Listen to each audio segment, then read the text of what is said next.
so the piece, I guess, is drawing a little on this history of King Amadeus's um, incarceration by his son in room 10, in the room 11, sorry, in the museum.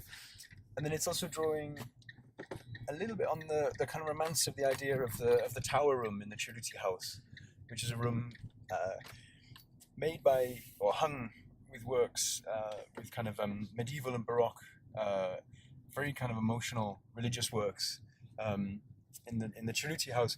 And it's a room in which he never really slept, but it's proposed as the master bedroom, which kind of gives one the sense that maybe it's a kind of tomb or a kind of idea of a room to die in.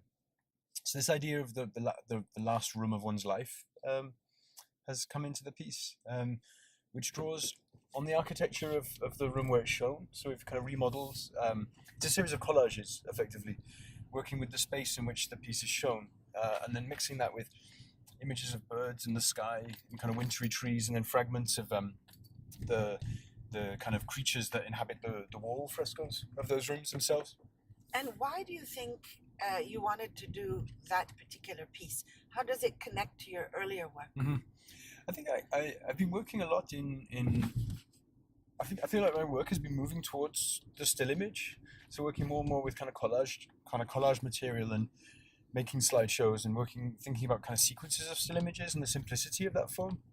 And this is something I've kind of carried on in this piece that I wanted to work again with. So rather than making a film or an animation, it's very much this idea of a kind of sequence of images that make up a story, but have their own.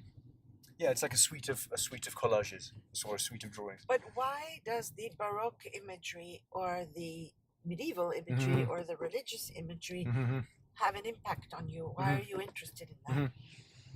I think I guess the very I really love the kind of mixture of their sort of these particular images that I focus on in the piece they're kind of both funny and scary and kind of like light and heavy all at the same time. There's a feel of like motion when you start looking at them in kind of sequence. Motion or emotion? I mean both, but motion. I was thinking there's a real feeling of like so even though the piece is working with still images, everything feels like it's kind of fluttering or kind of a lot of the creatures are kind of winged creatures. So I think it's this feeling of like motion and yeah.